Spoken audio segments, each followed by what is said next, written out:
Bismillahirrahmanirrahim. Assalamualaikum warahmatullahi wabarakatuh.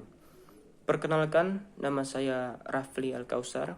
Saya berasal dari kelas 12 IPS Madrasah Aliyah Usuluddin Singkawang. Di sini saya ingin menjelaskan salah seorang tokoh mufassir atau ahli tafsir yang berasal dari Mesir, yakni Syekh Muhammad Abduh.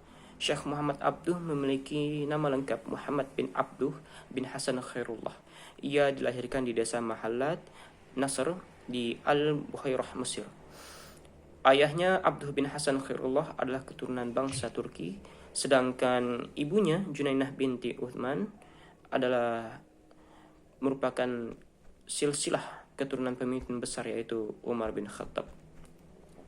Sejak belia, sosok Muhammad Abduh sudah diajari tulis-menulis oleh kedua orang tuanya.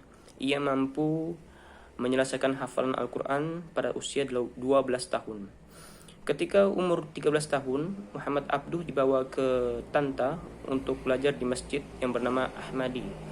Bagi masyarakat Mesir, masjid ini dianggap kedudukannya nomor 2 setelah Universitas Al-Azhar.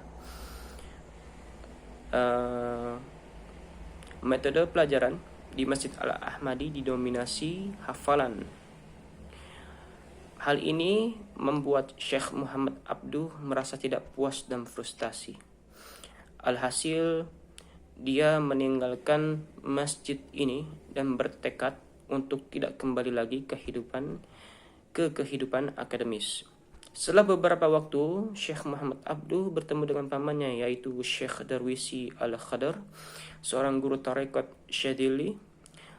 Dari beliau, Muhammad Abduh mempelajari disiplin ilmu, etika, moral dan praktiknya dalam tarekat. Berkat gurunya tersebut, Muhammad Abduh kembali bersemangat untuk meneruskan pendidikannya dan memasuki pusat kajian keislaman terbesar pada waktu itu yaitu Universitas Al-Azhar, Mesir. Memasuki tahun keempat pendidikannya di Al-Azhar, ia kembali merasa kecewa karena metode hafalan tadi diajari lagi di Universitas Al-Azhar. Pada tahun 1871, Muhammad Abduh menjadi murid Jamaluddin Al-Afghani yang terkenal rasional. Melalui Jamaluddin Al-Afghani, Muhammad Abduh mempelajari dan mendalami pengetahuan filsafat, matematika, teologi, politik, dan jurnalistik. Pada saat itu, teologi dan filsafat dianggap dan disamakan oleh bid'ah. Oleh karena itu, Muhammad Abduh meminta izin Syekh Darwisi dan beliau mengizinkannya. Menurut beliau, filsafat atau al-hikmah dan ilmu pengetahuan merupakan jalan terbaik untuk mengenal dan menyembah Tuhan.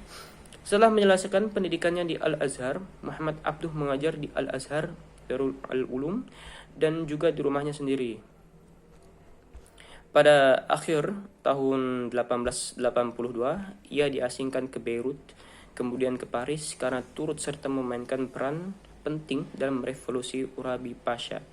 Tindakan ini dianggap berbahaya dan mengancam kepentingan Inggris di Mesir. Muhammad Abduh baru bisa kembali ke Mesir pada tahun 1882 setelah pergolakan politik mulai surut. Kemudian ia bekerja sebagai hakim di salah satu mahkamah dan pada tahun 1889 ia diangkat sebagai mufti besar. Jabatan tinggi ini berlangsung sampai ia meninggal pada usia 1905.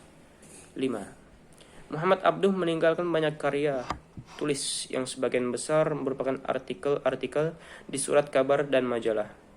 Ada beberapa buku yang pernah ditulisnya yaitu Durus min Al-Quran, Risalah Al-Tauhid, Hasyiyah ala Syar' Al-Dawani, Lil Al-Aqaid Al-Adudiyah, Al-Islam wa Al-Nasrinayah, Ma'al Al-Ilmi Al-Madaniyah, Tafsir Al-Quran Al-Karim, Juz Amma, dan Tafsir Al-Manar yang diselesaikan oleh muridnya Muhammad Rashid Ridha. Sekian penjelasan singkat dari saya tentang tokoh pembaharu Muslim di Mesir, yakni Syekh Muhammad Abduh. Mohon maaf atas kesalahan kata-kata yang saya ucapkan. Saya akhiri. Wassalamualaikum warahmatullahi wabarakatuh.